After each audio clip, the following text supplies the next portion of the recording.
पंढरपूरची वारी, लाखो वारकऱ्यांची माऊलींबद्दलची अथांग भक्ती.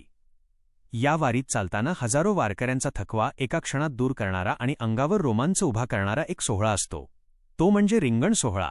पण मित्रांनो, तुम्हाला माहीत आहे का, या रिंगणाची सुरुवात कशी झाली? आज आपण जाणून घेणार आहोत रिंगणाचा रंजक इतिहास. शेकडो वर्षांपूर्वी जेव्हा आषाढी वारी सुरू झाली तेव्हा वारकरी साध्या पद्धतीने चालत जायचे. पण काळानुरूप वारीचं रूपांतर एका मोठ्या पालखी सोहळ्यात झालं. या सोहळ्यात शिस्त आणण्यासाठी आणि वारकऱ्यांमध्ये उत्साह भरण्यासाठी काही नवीन प्रथा सुरू झाल्या. त्या काळात वारीमध्ये मराठा सरदार आणि त्यांचे सैनिक मोठ्या संख्येने सहभागी होऊ लागले. हे सैनिक आपल्यासोबत घोडे म्हणजेच अश्व आणायचे. लष्करामध्ये ज्याप्रमाणे सैनिकांची छावणी पडते आणि ते घोडेस्वारीची तालीम किंवा खेळ खेळतात, अगदी त्याच लष्करी शिस्तीच्या धर्तीवर वारीत रिंगण खेळण्याची प्रथा सुरू झाली. रिंगणाचे मुख्य 3 प्रकार असतात: वजा गोल रिंगण, उभे रिंगण आणि उडीचे रिंगण.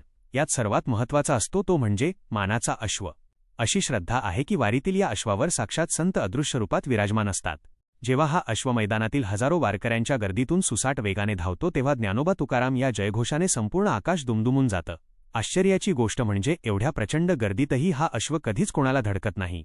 अश्व धावून गेल्यानंतर त्याच्या पायाखालची पवित्र माती कपाळाला लावण्यासाठी वारकऱ्यांची एकच झुंबड उडते. परमार्थ किंवा भक्ती ही फक्त कठीण किंवा गंभीरपणे करायची नसते, तर ती खेळत नाचत आणि आनंद घेत करायची असते. हाच या रिंगणाचा मुख्य उद्देश आहे.